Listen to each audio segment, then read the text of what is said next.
it's on them. So. Right.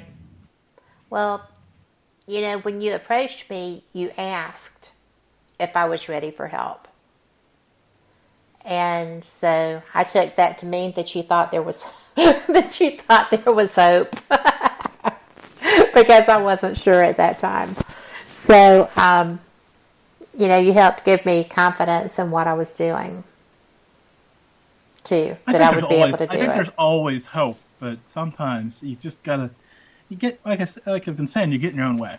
You think you know what you're doing, even though you really sometimes just don't know. And you believe, and some people, not necessarily you, but some people, they get so, we were talking about me like this, you get so into that routine. It's got to be this, that, and the other. Mm-hmm. And heaven forbid, program A doesn't work, and then you have to install a replacement for program A, and it just, some people lose it at that point and just go away, which is whatever. Well, that was the first thing you asked me. Do you remember? Are you really locked into program A? Because I have an alternative. And here we are. So. And when you seen the alternative, you were purely mystified. And absolutely thrilled with the simplicity of just doing it. So, how awesome is that? Pretty darn. Sometimes simple is better. Yep. Always simple is better. I'm a firm believer in the KISS method. Well, that's a good place to start. Yep. But you do something because you've been told this is the best. You have to do it this way. This is the best. This is the industry standard. This is the best. And turns out not so much. The thing about industry standards, well, as we just were talking about, I drive real radio people nuts. Yep. All the time. And part of that industry standard is coming from them. Because, yes. How do I say this politically correctly? Never mind. Screw it. We're never politically correct. A lot of people do these podcast radio shows, internet radio shows, with hopes and grand visions of becoming the next George Noory. They think, hey, if I could just get my show rolling a little bit, I'll get syndicated by terrestrial stations, and I'll be just killing it. And every time I hear that, I ask them one question. And sometimes I get an answer, and sometimes I don't. Name me one paranormal talk radio show that's been picked up from the internet and is broadcast terrestrial. I can't. Yeah, you can't because it hasn't happened. No, there are a few that are in local markets that are broadcast on both. And, okay, I mean, there was a time where I was on some low-power FM stations across the country. There was a time that I was literally at the 12th hour being syndicated internationally in Spain. And there was a number of American stations, or English-speaking stations over there. Day before I was set to go live, the finalization of the sale, the network of stations went through, and the owner went to all music. Whatever, it happens. I get it. It's a business. A lot of work for nothing, though. Yeah. But at the end of the day, what kills me about this, you're in Birmingham, Alabama. Right. I do not know the local station number down there. But, okay, so they approach you and say, hey, Kat, we love your show. Come to our studios and do it exclusively for us. So you go in there and you start broadcasting around Birmingham, Alabama. Now, great, you can put in there that you're on 860 the Bing on your guest request letter. And for some people that works. Some people want real radio. But then I send them a guest request letter that says I've been heard in 100 some countries around the world. Downloaded all the time in all 50 states, da-da-da-da-da. Which one has better market share? Now, you may be technically reaching more market share in a specific place. Right. I'm reaching a number that is growing, well, not necessarily rapidly, not as rapid as I'd like, around the world. Where do you want to be? Where do you want to be? I don't understand. This real traditional radio thing has always bugged me. But I get the fantasy for some people. They really want to be a real radio host. So. Well, but you know what? You've been doing this for 7 years. I've been doing this for 4 years. We are real radio hosts. And somebody said something to me about they were doing terrestrial radio, and I said, really? That's cute. I'm global. And because they were being really, really ugly about it. So I didn't feel even a little bit bad because I did that. Yeah, and that's the thing. I mean, so you're reaching one market. Okay, and? Mm-hmm. I don't know. Just drives me nuts. Oh, but that's where the money is. I called my local AM station because I wanted to buy some ads during Coast to Coast for my show. Right. There, I said it. And the nice sales manager said to me, well, that's great. We don't have any problem selling them to you, because I thought maybe it'd be a conflict and they wouldn't want to do it. But you have to buy the ads for FM, and they'll play on the FM station, and we throw in the airplay on the AM station. It's a bonus. It's a giveaway for their bigger clients.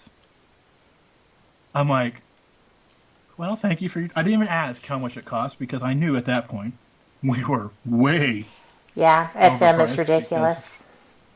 Because of, knowing things that you don't want to know. And so, yeah. Jim said whose name? Whose name did I say? You said George Norrie when you were talking about Coast to Coast, and she thought you said George Zimmer. And that's in chat. Sorry, guys. Sorry. Again, I'm just so used to reading mine and just going with it. So. Yeah, I don't ever worry about going with it. This all works. Because you know what? We have a chat, and it's active. I love that, too. Reasons to tune in live. Yeah. So you can get in there and get your questions asked. And get your answers. Because maybe. You can at least get your questions asked. True. Not always the answers. But, that's one thing that when you were talking to the people about the advertisements and wanting to promote your show, then why did you want to do that? I mean, you are so stand on your own. You're just an amazing show in yourself. You've got an amazing following. The people that follow Coast to Coast know about you because you interview George every so often. We have to remember, though, not everybody knows about my interviews with George, especially, like I said, my market's kind of a smaller market, maybe not necessarily as tech-friendly, so the people that would listen to that show may have a real interest in my show, but may not know it exists because they don't look for podcasts for internet radio. They don't. Some people, to this day, to my surprise, don't know what a podcast is. True. That always dumbfounds me when I start talking about what I do, and they're like, "What do you mean? I can go to your website and download a podcast? What are you talking about?" So there's always, you got to keep knocking on the doors to people. So I tried. I don't think the checkbook was nearly big enough, though. I think that's probably a definite, because I have looked at ad pricing for different companies I've worked for, and it's absolutely absurd, in my opinion. If you can get it, go for it. But it's a lot of money to advertise there. And I know you're going to run the break here in about 30 seconds, but I've got to get this thought out here. We have 3 minutes. Pet peeve number 4, I think it is. We're on 4. People who use Google AdSense on their websites. It's slowed down quite a bit in the last few years, but there was a time that people would copy and paste these Google ads in their site because they wanted to make money. Nothing wrong with making money. Do not say that's what I'm saying. But here came the problem.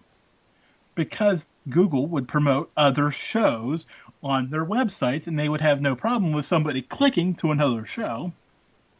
Oh. Because they made money off the click, which I found ridiculous. I never did it. I won't do it. But when you got to realize at some point, well, you have to wear both hats now. You have to play nice with other show hosts because you run a network. But there's that line between playing nice and promoting yourself, which I'm not even going to begin to get into, because there's a reason I don't host other shows on my stream. I don't have a network. I don't play nice that well. And like I said, I've burnt a lot of bridges, and I understand my philosophy on how I want my show to go, and running a network is directly contradictory to that.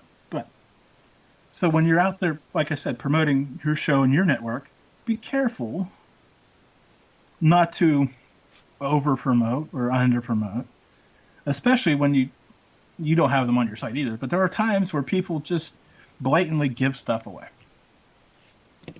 Oh, that won't happen. Just say it. I'm just throwing that in the podcast for somebody out there who's listening who thinks, but I made a nickel. Well, yeah, but if they never come back to your site because the show that had money to advertise beat you to the punch. Right. Yeah, anyways.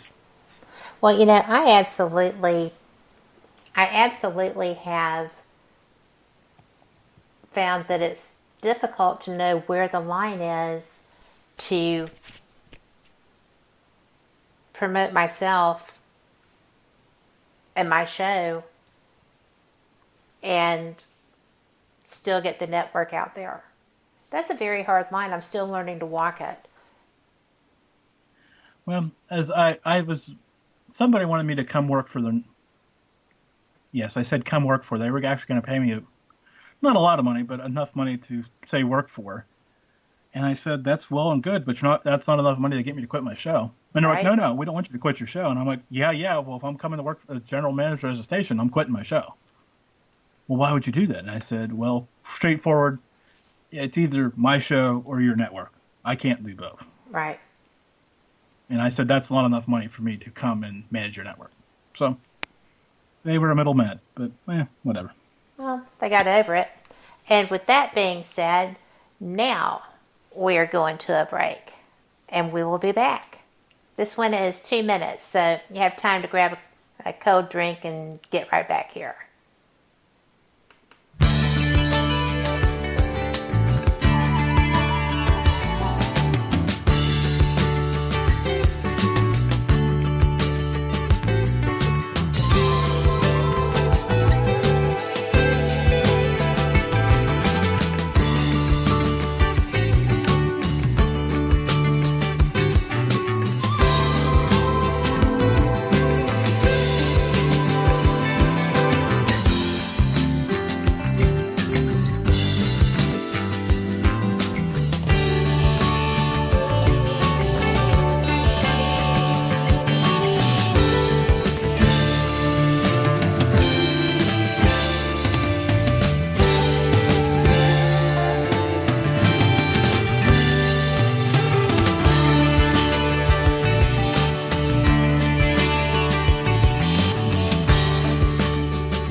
You are listening to WPHM Digital Broadcasting. The best in paranormal talk radio.